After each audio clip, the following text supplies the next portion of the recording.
Arizona overwhelmed ASU and pulled away in the second half to a comfortable win, moving to 22-0. This is Postcast.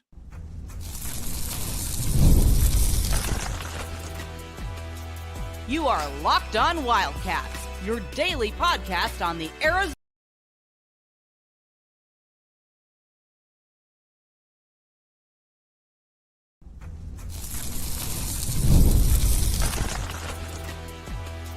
You are Locked On Wildcats, your daily podcast on the Arizona Wildcats. Part of the Locked On Podcast Network, your team every day. Hey guys, welcome in to Locked On Wildcats Postcast. Wasn't the prettiest first half. Obviously, that's going to be a topic of discussion here, but Arizona, as they often do, overwhelmed their opponent with the relentlessness, depth, and just the diversity of ways that they can win. And in this case, you talk about differences in the way that Arizona beat BYU versus the ways they beat ASU. ASU is not the same level of team as BYU, but they have proven to be difficult to play for Arizona. Arizona, what they do very well is overwhelm teams on the interior and make you shoot mid-range shots. Well, you made A.J. DeMonsa, a precocious freshman, shoot a ton of mid-ranges, which he likes to take, but you made him very difficult, and he struggled. ASU hit all the mid-range jump shots, and that's why this game stayed close. I never quite doubted Arizona would end up winning this game pretty comfortably, in fact, because it's so difficult to sustain making as many shots as Mazda, Jop, and Mayuzin, and all these different guys hit from the mid-range. And they honestly continue to do so. Truitt hit some, and more guys hit difficult shots. But Arizona continually got good looks from the inside. And the freshman trio of Peat, Burries, and Karchenkov were spectacular in this game. They propelled this team, scoring 50 of 87, and I thought the second half from Koa Peat was his best half since the previous ASU game, which I called an All-American second half. He had 21 to lead Arizona. I thought Mo Krivas' first half kept Arizona afloat. Kept Arizona afloat's maybe too harsh, but afloat to their standard of how easily they score. They were able to score 38 points, which is plenty in a college basketball game half, but they were missing shots Arizona typically makes. Arizona was not as productive as they typically are from the range that they were getting their shots. I thought Mazda Jop played very well in the first half, especially defensively. Arizona wore him down and wore ASU down. The glass was close the first half. It was not close in the second half. The ability to generate looks for Arizona State dissipated, and Arizona continued to use their defense to help their offense. They're complementary, and a lot of teams are either good at one, good at the other, and some teams are good at both, but they don't turn teams over or use the defensive stop to get hot offensively. I thought Arizona did all the little things in the second half very well that they didn't do particularly well in the first half. I do think that Mo Krivas was the designated, I'm going to be aggressive guy, and because you wanted to go at Mazda Jop. And I thought he did a really good job in the first half and was a non-factor in the second. And you could say the opposite about Koa Peat. I thought Koa Peat had an okay first half and was very good in the second half. Braden Burries was steady, wasn't as spectacular. I thought ASU took away the drives in the mid-range game of Bradley and Burries. So it was a front court game as opposed to the back court game that was the BYU game. And Arizona got the little things from Awaka and Karchenkov, and then they scored those points. But the little things is what created the momentum that Arizona used. I thought one thing to note is both times Arizona's played Arizona State, Jaden Bradley has struggled. Jaden Bradley played, I would say, pretty poorly by his illustrious standard. And Arizona found a way to win by 13 points. Not many teams can say that they have an All-American point guard who shoots 5 times. He had five shots, 10 points, 6 assists, 4 rebounds, but I would say the second half was the better half for him, and I don't think it was actually very close. I also would tell you that the final score, which was an 87-74 win, was closer than the end of the game was. They went on a 7-0 run in 23 seconds to trim that gap.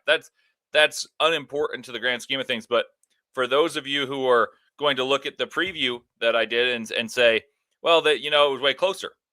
Arizona, if it was a first half game, wouldn't be as dominant as they are for a full game. If it was 20 minutes, there's going to be less of a divide between the best team and the worst team. And the worst team might even get the best team every once in a while. Arizona's played 3 games in which they've been tied or trailing, both against Arizona State and one against Alabama where they trailed by 1. The difference is that Arizona continues to get those good shots. Arizona continues to generate looks.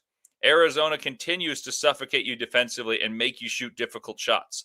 They continue to rebound very well. They continue to put rim pressure and foul pressure on your team so that your stars are winded, that your stars have to shoot incredibly well. Your supplementary players, your complementary players have to hit an excess of threes to even have a chance.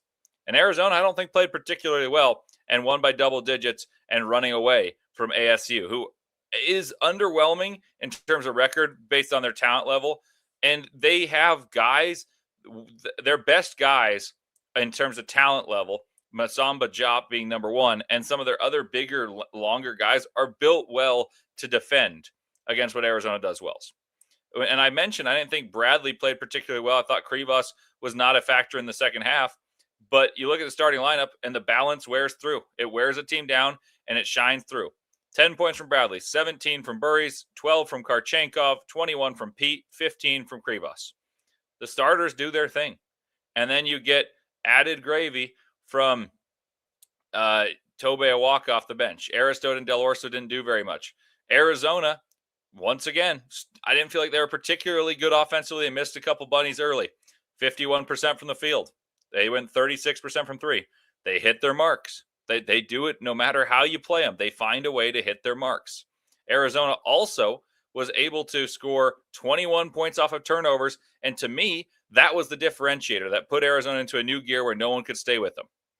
Arizona was playing steady and we're starting to pull away as the more prolific offensive team without transition points. And all that time, Arizona State's playing their best basketball. They wear down and Arizona takes off. The Wildcats forced turnovers and scored 21 in transition out of it. And that adds to not only rim pressure, but adds possessions that are easy to score on. They scored 21 points off of turnovers and were able to win the glass by 15. And they were not up by much in the first half. They also added 16 offensive rebounds, which turn into second chance points. Like what Arizona does really, really well is super, super reliable. It's not that you're going to never deviate. There will be deviation, but there won't be drastic drop-offs. And that, to me, is so different from other teams. Michigan, I talked with Casey Jacobson about Michigan. Michigan just beat Michigan State in East Lansing. They were the better team throughout. That's an impressive win. But they have these, oh my goodness, wow, they're great for 25 minutes, but they have these 10-minute stretches where they're really bad. They trailed for 36 minutes against an injured Nebraska team, missing their 2 best players while in Ann Arbor. Arizona doesn't really have these stretches of play where they're not playing well. They have moments where they're not playing as well, but they don't deviate from what a norm as much. They have a 75th percentile, and they coast there for a long time. And then once they take off, no one's got a chance because they've worn you down already playing, mediocre basketball for them. And the last number I want to throw to you guys is 17 fast break points, 21 points off of transition, and 16 second chance points. Arizona manufactures good shots as first shots and great shots in those 3 categories. So let's talk about some stats really quickly. The stats that I want to talk about are the first half versus the second half. First half, Arizona, 14 of 33. Arizona State, 15 of 36. And Arizona only was 50% from 2 and it made 0 threes in that first half. Each team had 5 turnovers. Arizona was +1 on the glass. They ended up +15. They were doubling up ASU in the paint. So what happened is that ASU was shooting unsustainably well from the mid-range and shooting 2s. They were kept off the 3-point line, which is exactly what Arizona wants. And Arizona was missing more bunnies than they typically shoot. And they typically miss. So they shot under 50%, didn't shoot particularly well on the easy shots they were shooting, weren't defending or rebounding at an overwhelming rate, but it's the cumulative effect of playing Arizona. They wear you down, and they find a way to make it so you don't have your game, your legs, and your best players believing in their ability to score the basketball. Mo Odom wanted no part of the second half. Mazda Diop, ineffective in the second half. Arizona's best players took off in the second half. And frankly, their most impactful player, their most important player, Jaden Bradley, took an off night, still won by 13. Well, coming up next, we're going to dive deeper into the stats, talk about some keys that I laid out for this game in which Arizona largely achieved them, but especially in the second half. We'll dive into the first half, second half stats, all that and a lot more coming up on Locked On Wildcats. And thank you guys for tuning in for Postcast. Always appreciate the everydayers and especially the Postcast everydayers. Always look at the chat and love to see you guys there. So thank you, and we'll have that coming up next.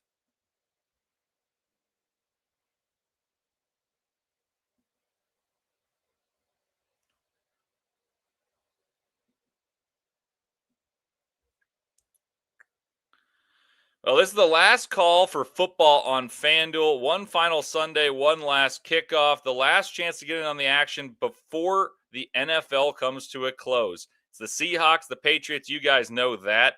Whether you're backing the favorite, you're backing an underdog, maybe you have a prop you like to play, one last same game parlay, whatever it is. This is the last game of the season, and it's the game everyone's been waiting for. The winner takes it home. This is where predictions turn into plays, stats turn into storylines, and every snap feels bigger and larger than life. So if you're a new customer, you bet just $5 and get $200 in bonus bets if you win. Make it count, because after the Super Bowl, the season is over. The last call for football on FanDuel, an official sportsbook partner of Super Bowl 60. Visit FanDuel.com to get started.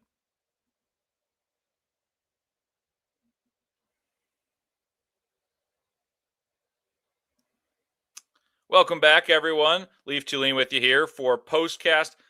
Before I dive into the stats, I want to give an observation. I thought Arizona State played very well, and what I thought they did to try to neutralize what Arizona does very well, especially in recent games, in which they, of course, watched the film of the BYU game, was load up on the weak side and force drives in and funnel them into the help defender and live with giving up the strong side wing, because Arizona doesn't want to shoot a ton of threes. And it caused a couple dig-ins, Bradley and Delorso and Burries and guys like that who like to kind of probe, were forced to make quicker decisions. And they didn't do super well in those decisions in the first half. I didn't think Peat was as good in the first half. He was great in the second half. And Arizona was still right there. Like, I never felt like, oh, this game's in jeopardy, despite, all the craziness of it's a rivalry. You never know what's going to happen. And I admit I haven't watched as much Arizona basketball as you guys over the last 20 years. So I don't know when the great teams have fallen against ASU. But I will tell you, I know basketball. And when I watched Arizona State and the way they played in the first half, I knew there was no way they could make the amount of timely shots they made as well. You watch when they made their threes. They didn't make that many threes throughout the entire game, but especially in that first half. Every time Arizona started to get a little momentum, Mo Odom would hit a three. He hit two in the first half. He hit two as Arizona built their leads. And then he hit one coming out of the second half as well, before getting into foul trouble and becoming exhausted. He didn't have an impact in the second half. Mazda Diop hit big shots, came up with blocks in big moments when Arizona was trying to fly up and down the floor. Mo Krivos missed a couple bunnies, but Mazda Diop is no small guy down there. I felt like Arizona State's best players played their best games efficiently, and especially when Arizona was threatening to pull away. Big threes, big mid-range jump shots, Truitt, hustle plays. Like, this is ASU Super Bowl. And though it's a rivalry game, I think it's hard, just the mental gymnastics, to say every game we're going to get everyone's best shot, and we have to withstand it, one, and two, maybe more importantly, continue to play your game rather than react to those punches thrown. So I think it's important to recognize that for Arizona, that sometimes the first halves aren't going to look as beautiful and as scripted as others. So I thought that this game wasn't a great first half, but I do think it was the Super Bowl for ASU, and they played very, very well. Now let's touch on a few stats real quickly. So I mentioned a moment ago that Arizona second half, they were able to pull away and do some impressive things that we've become accustomed to. We've become accustomed to these things being just true. There's no variance. They dominate the paint. They dominate the glass. They dominate the offensive glass. And typically, Arizona is pretty good at turning teams over and turning it into points in transition. The first half, I gave you those stats. Not particularly good. Now, let me give you the second half, and we'll dive into the second half specifics. So, second half, Arizona, in the second half alone, shot 67% from the field. Why? Because they got better looks because Arizona State fatigued. They shot 67% from three, and they shot 18 of 30 from the field. So 67 was from three, and 18 of 30 is 60%. So very, very good in that regard. ASU wasn't terrible, shooting 12 of 29. So that's in the 40s. Like Arizona typically holds teams to the mid 40s on twos, and that includes threes, of course, as well. Arizona scored 15 of their 21 points off of turnovers in the second half. Arizona won the defensive rebounding by 10, and they won the total rebounds by 14. They had 8 of their 16 second chance points in the second half, but they missed fewer shots. That's an important contextualization. And they scored 22 more points in the paint, as well as complementing it by hitting a few threes. Now you go to the full game, and we're going to talk about the stats we always talk about here, and result it to the key, and correlate it to the keys I usually give. So I talk about when playing teams like ASU, the best chance is to hit a bunch of threes. Jamal Mashburn said this, and he's been on record. He thinks Arizona runs the table. We hope so. But Arizona is a team where you need to hit an exorbitant amount of threes, out of multiple standard deviations away from your norm of threes to have a chance, because they're going to generate so many good looks. Well, ASU didn't do that. They had 8. I mentioned that I wanted to see 8 or fewer threes made against Arizona. And most importantly, I wanted Mo Odom to shoot a lot of them and very few be knocked down by others. Mayuzin hit 4 last time, hit 3 again. So he's been great against Arizona. He had 16 points. Against other teams, he has not been that big of a factor. He's the leading scorer for them. So my key of keeping others contained, other than Mayuzin from 3, went swimmingly. No one else did anything. Ford was not bashful in that first half, but he didn't hit any.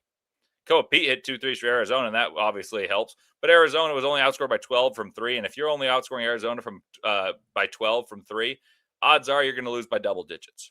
Now, the next one, of course, is POP, paint-oriented points. It's a stat that I reference all the time with Casey Jacobson, but I'm going to go just simplify this. Points in the paint alone, Arizona was plus 30. 50 points in the paint versus 20.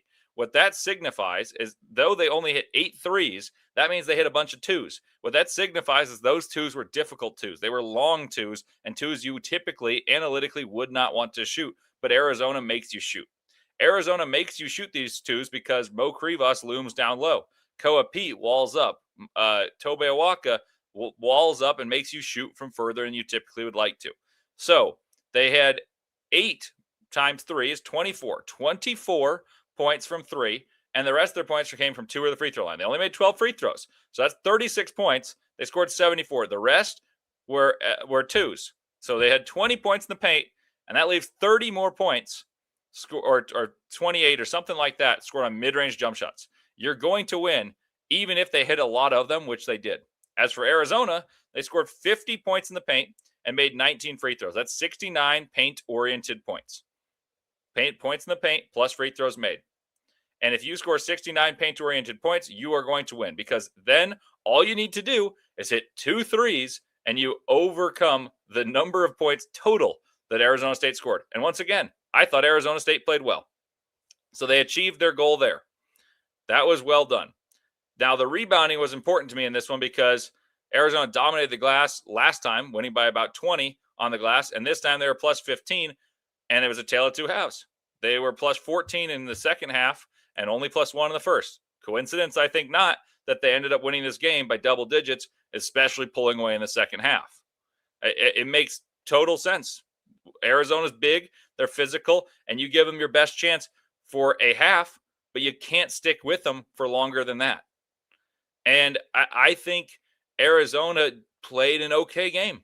I thought they played a good 7-minute stretch where they built this game to 18 points.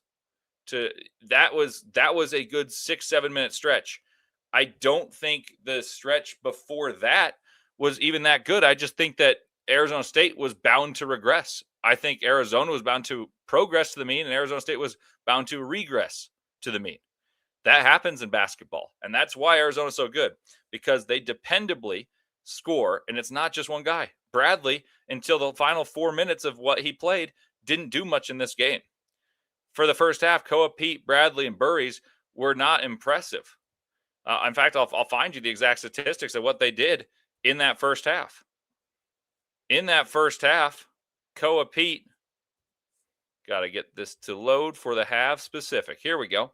In the first half, Arizona's best 3 scorers for this whole season have been Koa, Peat, Jaden Bradley, and Braden Burries. Koa, Peat had 6 points on 8 shots, so a poor half, and only 2 boards.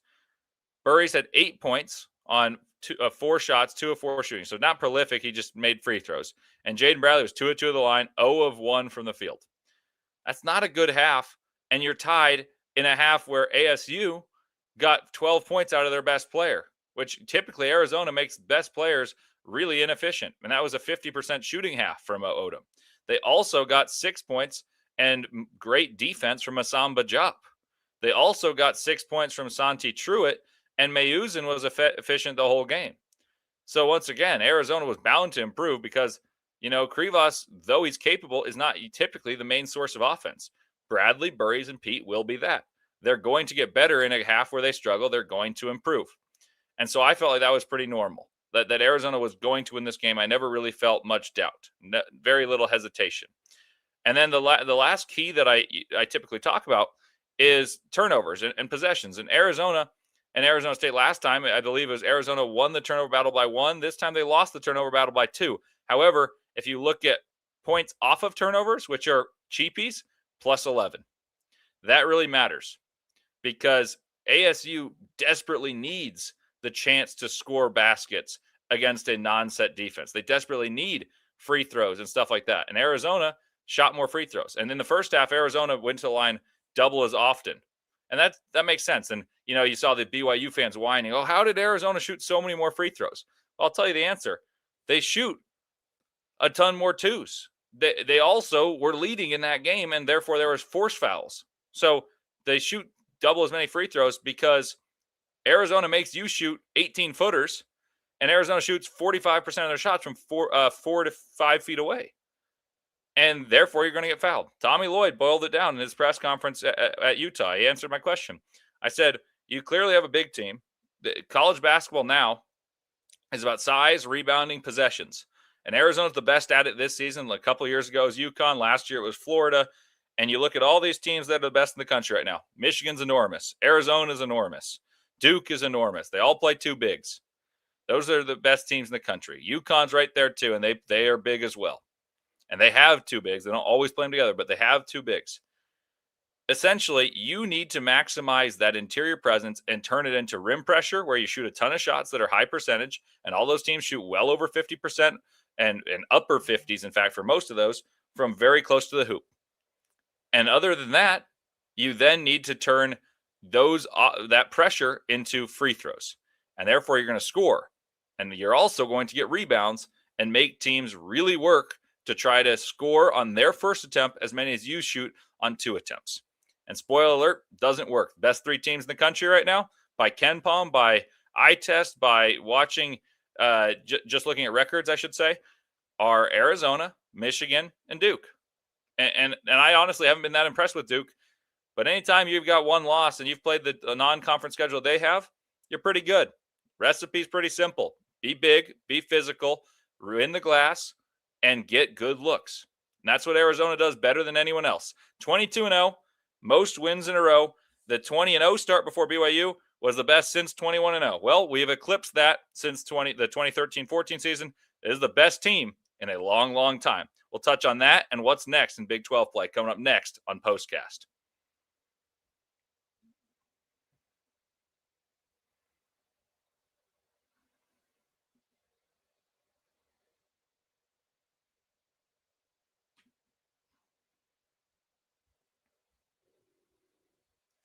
This is Mazda's moving the game forward moment for those who show there's more than just the score. than what's on the screen.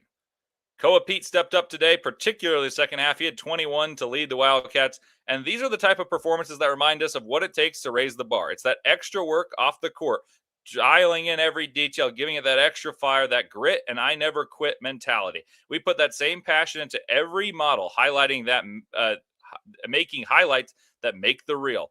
That's what it took to get there, and we make it count. There's more to Mazda because there's more to you.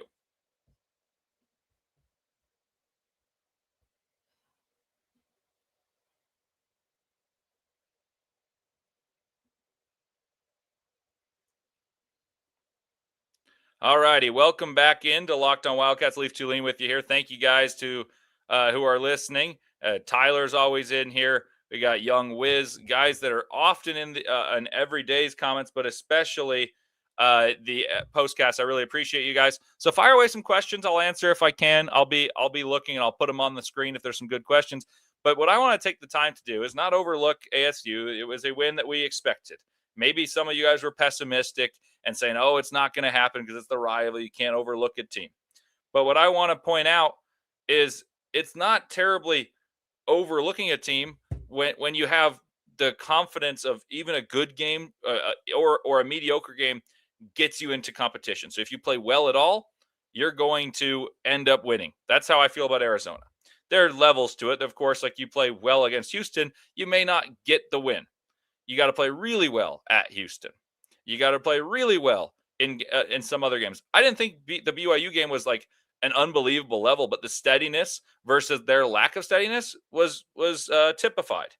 And in doing so, they built a double-digit lead that sustained for much of the game. Of course, the craziness ensued, but that point is something I've been making for a while. So what I bring that up for about what type of games you have to play better than others. I want to talk about the schedule coming up. And fire away some questions if you've got any that are at all related. I will happily oblige and respond to those. So next up, Oklahoma State. And that's at home. I fully expect Arizona to take care of business there. Oklahoma State's gotten better offensively, not very good defensively. Kansas at Fog Allen Fieldhouse. Fog Allen Fieldhouse is a very strange place, and I'll give you guys a stat. Bill Self, until last year, had more wins. He had more winning of the Big 12 itself, outright or combined titles, than home losses. I believe he is one behind that count now. And here's my second stat against Bill Self, or about Bill Self. And that'll be Arizona hoping to break this. No coach that Bill Self has ever coached against has walked into Fog Allen Fieldhouse and left it a winner twice. A plethora have beaten him once, but no one has beaten him twice. BYU has a chance to do so today. Actually, no, they don't, because Kevin Young is different than Mark Pope, who did it a couple years ago. So I take that back. Anyway, the point being, Fog Allen Fieldhouse is a house of horrors for Big 12 opponents. Can Arizona beat Kansas? The matchup, I think, favors Arizona greatly. Can you beat a team that's going to be riled up and see number one next to your name? Can you beat a team that is going to say, this is our chance? And they have the best talent in the country. And he's harder to take away than an AJ Dubonsa because I just think he's a better shooter. It's harder to take away a guy who can play off the ball and fly around with the gravity as a shooter, as well as someone on the ball that you can't touch because he's going to get fouled too. I think Darren Peterson's special. I think he's absolutely tremendous. That is a game that I do not have the utmost confidence in, but I will say this. Kansas doesn't shoot it particularly well. They are big, but they're not that good at rebounding. I still think Arizona wins that game. I still think so. Of course, I'll do a preview and I'll have my thoughts going in. And Tyler's got a question. He goes, besides Houston, I'll put it up on the screen. Besides Houston, Leaf, who do you think is the worst matchup for Arizona in the Big 12? I like that question, Tyler. I'll get there in just 1 second. The next thought would be Texas Tech is at home. I do believe Arizona should be heavily favored in that game. I think they're actually a good matchup for Arizona. Of course, they have horses and stuff can happen. They have two All-American players and JT Toppin and Christian Anderson. But I do think it's the same idea as BYU. You leave those guys and say, we're going to play single coverage, and if Toppin can score 40, Toppin scores 40. But you don't leave Donovan Atwell. You don't leave Lawan Watts. You don't leave Petty. And you dare their big two to beat your five. And I think Arizona wins that, even if that were in Lubbock. But obviously, it not being Lubbock is a great fortune for Arizona. The next one is BYU in the return game. That'll be a feisty one. BYU obviously wants revenge for what they felt like was a game that could have gone either way. But I didn't think so. And then there's Houston. So the answer is Houston. That's the team that if Arizona does not play great, it's really hard because they match physicality well.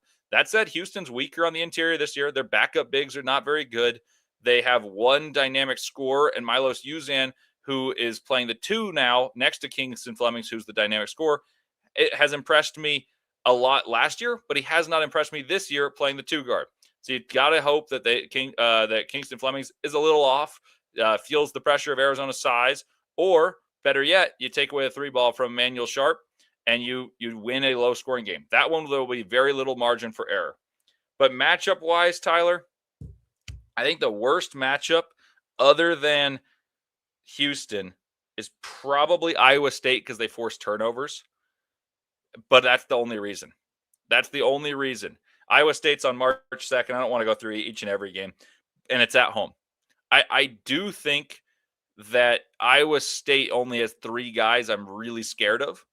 But they force turnovers and they pressure. And it's a weird style. They play very good defense and they force turnovers. And near the rim, they wall up very well.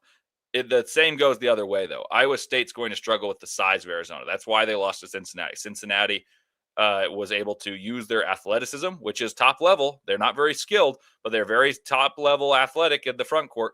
And they deterred a lot of shots for Joshua Jefferson, for Tamin Lipsey. And Momcilovic had 34 in that game, shooting crazy threes.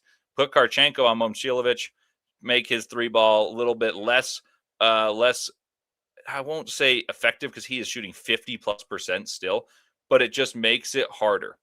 And I agree with you, Tyler. You're saying I think the Fog will be tougher than Iowa State at home. I agree, but you're asking me matchups. I think the matchup you can't factor in the venue of play. I think Kansas is actually a good matchup for Arizona because they have two bigs, and Arizona's bigs are better, and they don't rebound that well. Darren Peterson is very heliocentric, and Melvin Council is incredibly streaky, as is Trey White. But if you ask me matchup stylistics, what's more problematic? I think the problem that you face against Iowa State is doubles and unpredictability of their defense. And Arizona's vulnerability comes in two forms.